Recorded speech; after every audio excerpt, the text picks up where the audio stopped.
Assalamualaikum warahmatullahi wabarakatuh. Perkenalkan, nama saya Uripa, guru sejarah kebudayaan Islam di MANU Miftahul Ulum Margasari, sekaligus mahasiswa PPG Daljab Batch 3 tahun 2025 di LPTK UIN Mataram dengan nomor induk mahasiswa 25011100531. Pada hari ini saya akan melaksanakan praktik pembelajaran di MANU Miftahul Ulum Margasari untuk uji kinerja dengan materi perkembangan dakwah Rasulullah SAW periode Mekah. Selamat menyaksikan. Wassalamualaikum warahmatullahi wabarakatuh.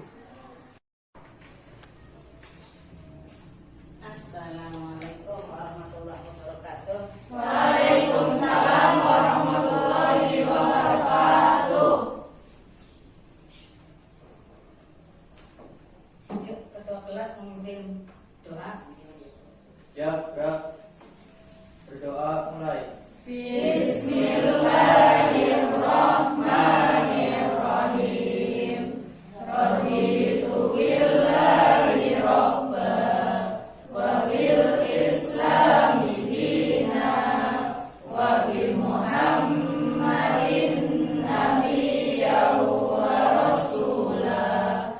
Rabbi zidni ilma warzuqni fahma. Rabbi ishrah li sadri wa yassir li amri wahlul 'uqdatam min lisani yafqahu qawli. Amin ya rabbal alamin. Berisalah.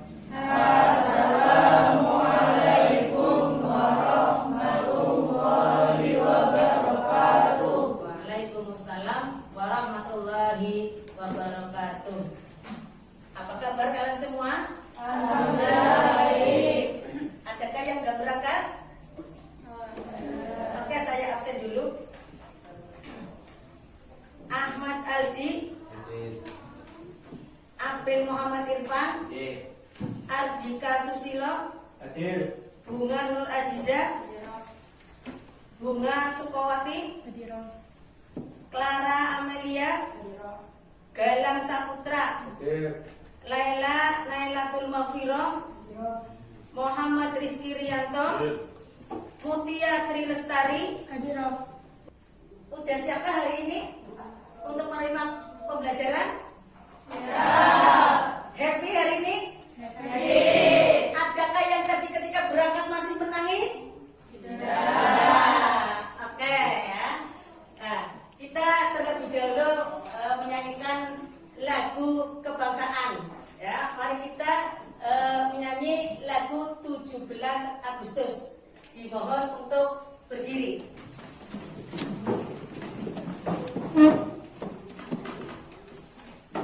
Yuk, tangannya sambil mengepal. Ya, yuk. 1, 2, 3. 17 Agustus tahun 45, itulah hari kemerdekaan kita.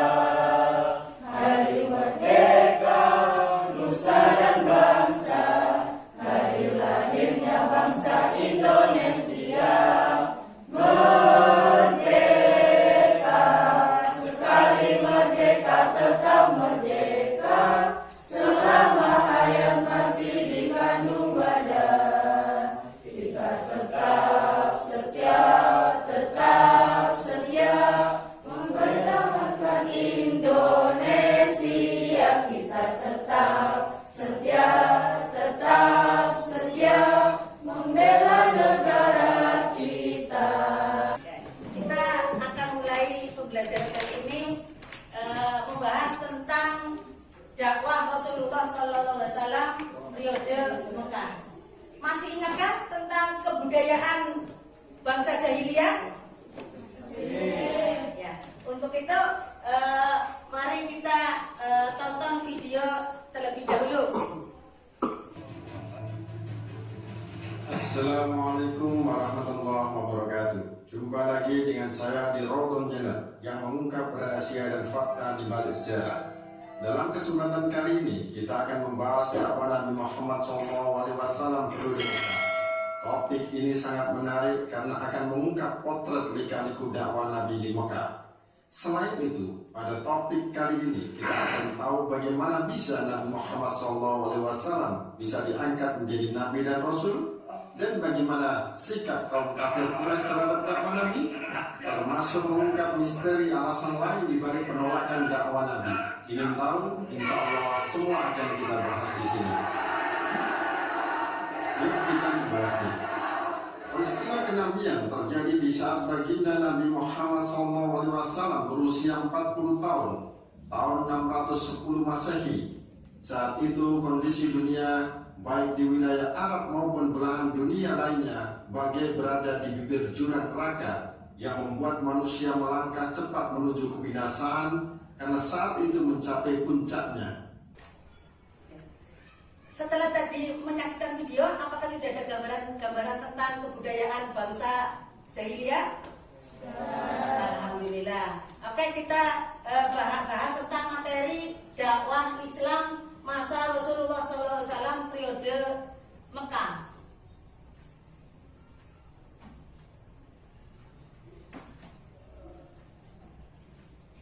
Memasuki 14 tahun usia pernikahan Nabi Muhammad SAW bersama Siti Khadijah, Nabi Muhammad SAW sering melakukan ibadah diiringi dengan memohon petunjuk kepada Allah Subhanahu wa Ta'ala, yaitu berhalwat di Gua Hira, di mana Gua Hira itu berada di Bukit Nur atau Jabal Nur yang terletak di dekat kota Madinah.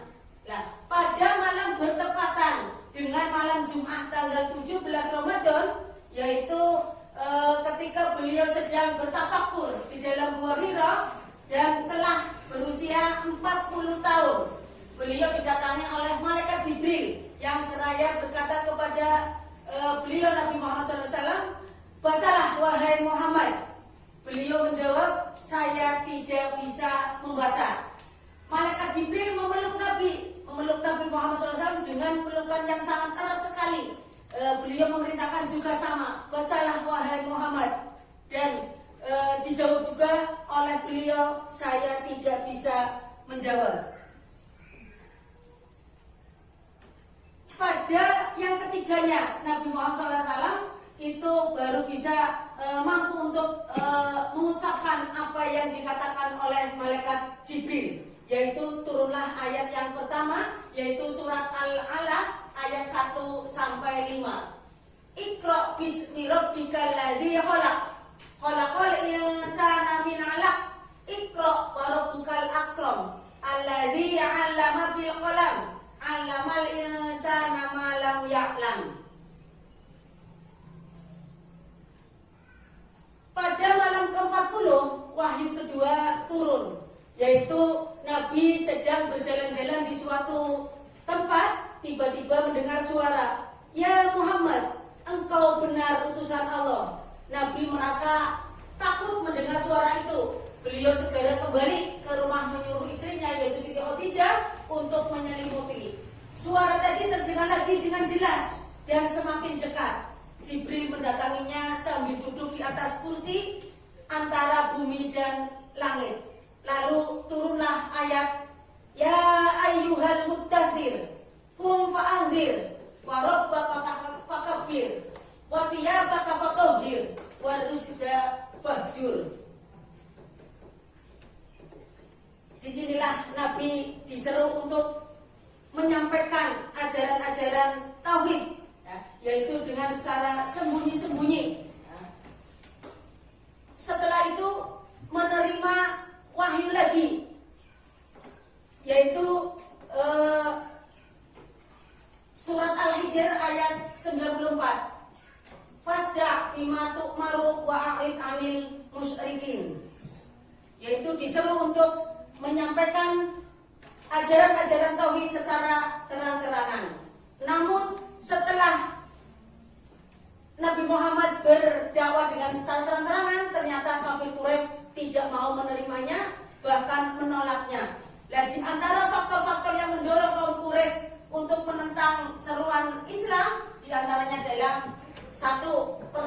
dengan berebut kekuasaan. Kedua, penyamaan hak antara kaum bangsawan dengan rakyat biasa. Tiga, takut akan hari kebangkitan. Empat, taklid kepada ajaran nenek moyang. Lima, faktor ekonomi. Nah, karena tadi kaum Quraisy itu menolak ajaran-ajaran Islam, mereka melakukan berbagai macam ancaman, sehingga Nabi Muhammad menyeru kepada kaum muslimin untuk berhijrah, yaitu hijrah ke Habsyi. Ya. Peristiwa ini terjadi pada tahun kelima kenabian yang dilatar belakangi oleh siksaan demi siksaan yang diterima oleh kaum muslimin oleh kafir Quraisy, terutama mereka yang lemah secara ekonomi. Mereka sangat menderita. Terusan Rasulullah itu meminta para sahabatnya untuk berhijrah ke Habsyi demi menyelamatkan agama mereka di sisi Raja Najasyi. Hijrah ke Habsyi itu dilakukan dalam dua gelombang. Gelombang yang pertama itu kaum muslimin dengan jumlah kurang lebih 10 orang laki-laki dan 4 orang perempuan. Nah, rombongan yang kedua hijrah lagi yang semuanya berjumlah 83 orang laki-laki dan 18 orang perempuan. Yang diantaranya terdapat Utsman bin Affan beserta istrinya yaitu Ruqayyah binti Muhammad, Zubair bin Awam, Abdurrahman bin Auf, Ja'far bin Abi Thalib itu sebagai pemimpin rombongan. Tidak hanya itu, pemboikotan atau pengucilan terhadap Bani Hasyim dari pergaulan dengan masyarakat Mekah yang berisi antara lain, yang pertama, tidak boleh melakukan jual beli kepada Bani Hasyim, Bani Muthalib dan umat Islam. Kedua, dilarang mengadakan perdamaian dengan keluarga Bani Hasyim, Bani Muthalib dan umat Islam kecuali Nabi Muhammad diserahkan atau menyerahkan diri kepada kafir Quraisy. Yang ketiga, dilarang berbicara, mengunjungi orang sakit dari keluarga Bani Hasyim, Bani Muthalib dan umat Islam.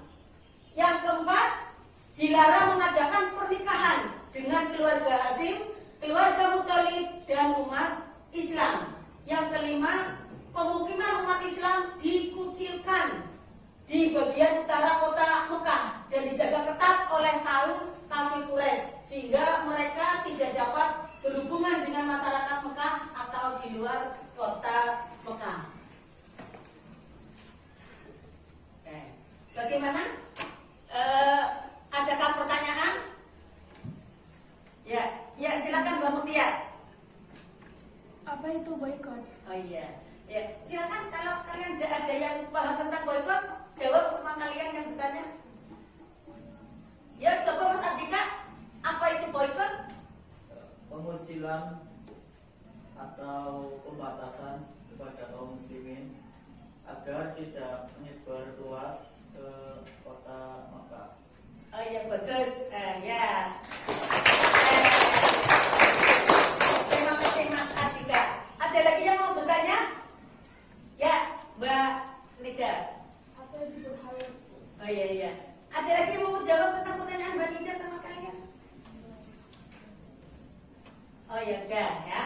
Berhalwat itu sama dengan bertahanus ya, yaitu menyendiri untuk meminta petunjuk kepada Allah. Dalam hal ini Nabi Muhammad SAW itu melakukan halwat itu di Gua Hira.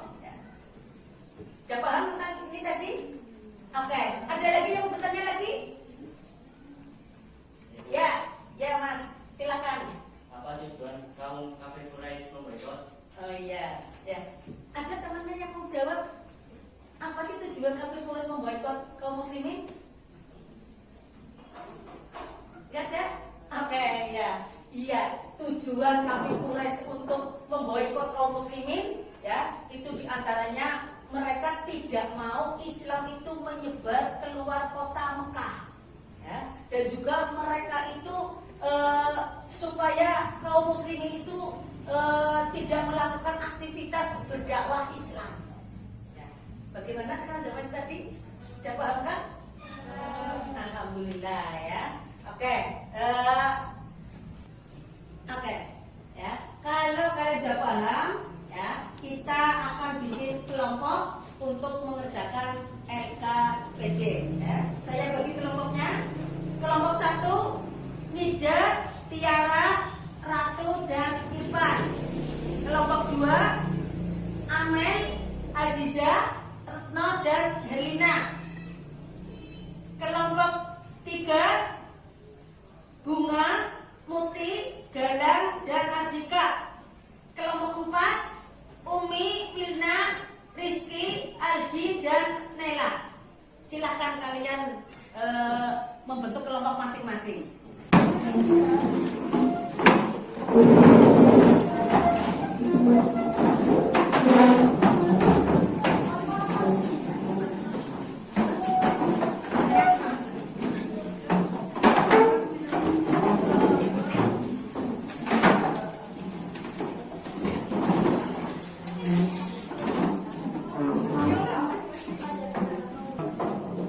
Ya, bentuk kelompok ya.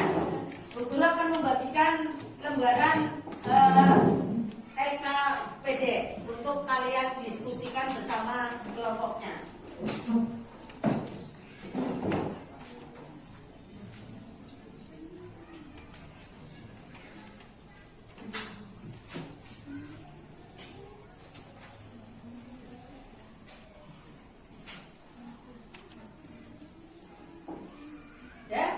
Ya, silakan didiskusikan kelompok masing-masing. Nanti dipresentasikan setelah sudah selesai.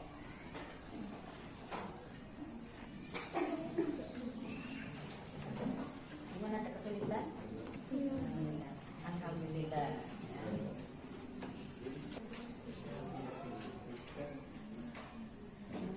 Oh ya, bagus.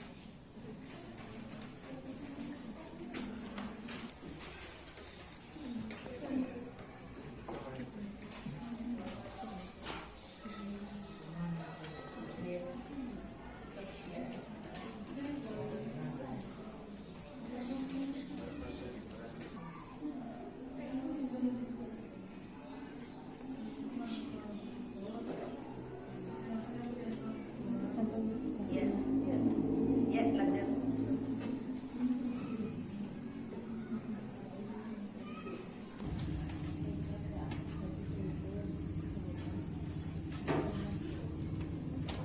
Oke, diskusi kalian saya cukupkan. Ya, untuk selanjutnya presentasi sesuai dengan kelompoknya masing-masing. Kita mulai dari kelompok 1. Dipersilahkan untuk maju ke depan.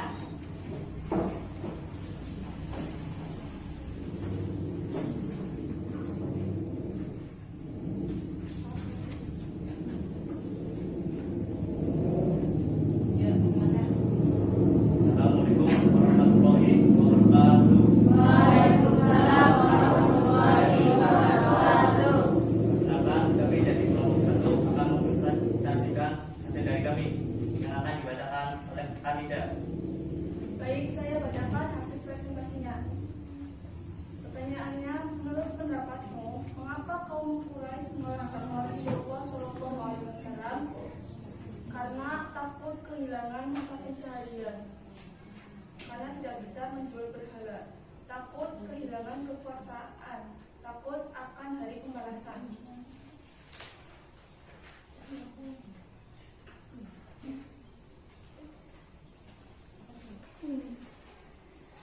Kapan Rasulullah SAW diangkat menjadi Rasul? Jawaban kami pada usia 40 tahun. Demikian yang bisa kami sampaikan. Kami mohon maaf apabila ada salah-salah kata. Kami akhiri. Wassalamualaikum warahmatullahi wabarakatuh. Waalaikumsalam warahmatullahi wabarakatuh. Dua, dipersilakan untuk maju ke depan mempresentasikan hasil kalian.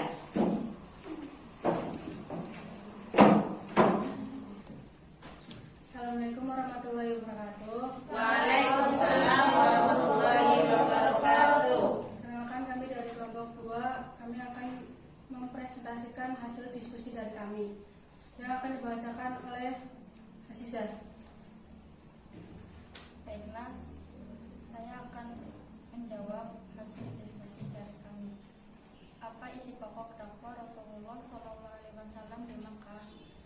Yaitu tentang akidah atau keturunan atau ketauhidan. Bagaimana sikap Rasulullah SAW menghadapi penentang kaum Quraisy, yaitu sabar tidak putus asa. Cukup sekian dari kami. Wassalamualaikum warahmatullahi wabarakatuh.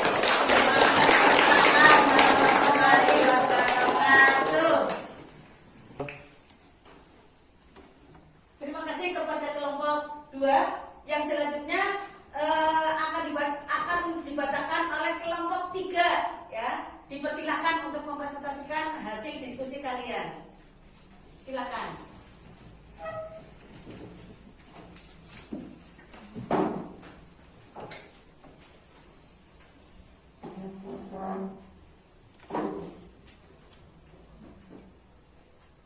Assalamualaikum warahmatullahi wabarakatuh. Waalaikumsalam warahmatullahi wabarakatuh. Kami dari kelompok 3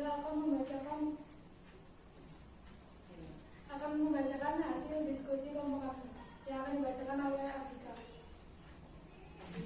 Baik, saya akan membacakan hasil diskusi dari kelompok kami.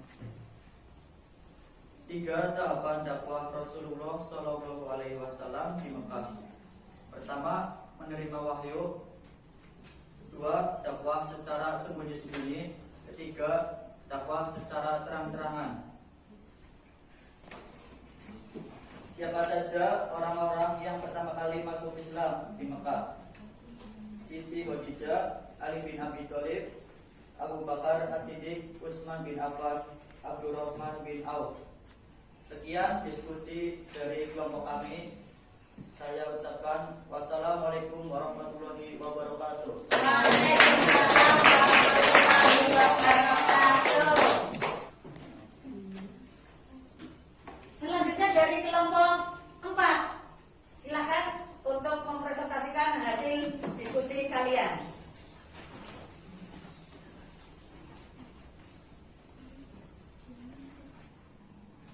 Assalamualaikum warahmatullahi wabarakatuh. Waalaikumsalam warahmatullahi wabarakatuh. Perkenalkan, kami dari kelompok 4 akan membacakan hasil diskusi dari kami yang akan dibacakan oleh teman saya, yaitu Ahmad Aldi. Baik, saya akan membacakan hasil diskusi kelompok kami. Tuliskan 3 nilai yang kamu pelajari dari perjuangan Rasulullah SAW di Mekah. Jawabannya: 1. Nilai kejujurannya, 2. Nilai keikhlasannya, dan 3. Nilai ketabahan. Cukup sekian presentasi kelompok kami. Wassalamualaikum warahmatullahi wabarakatuh. Waalaikumsalam warahmatullahi wabarakatuh. Ya, demikian presentasi-presentasi yang kalian bacakan. Untuk selanjutnya kalian dipersilakan untuk menyimpulkan dari materi tadi. Dipersilakan, nanti dikumpulkan. Silakan.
terima kasih kalian sudah mengerjakan dengan sangat baik sekali. Ya. Nanti materi ini mudah-mudahan bermanfaat untuk kita semua. Nanti kita lanjut materi yang akan datang itu tentang dakwah Islam periode Madinah. Nah, selesai, kembalikan kursi masing-masing.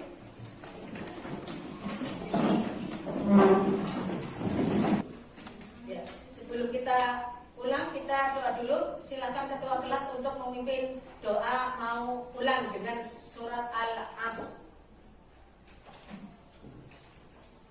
Siap, Kak. Berdoa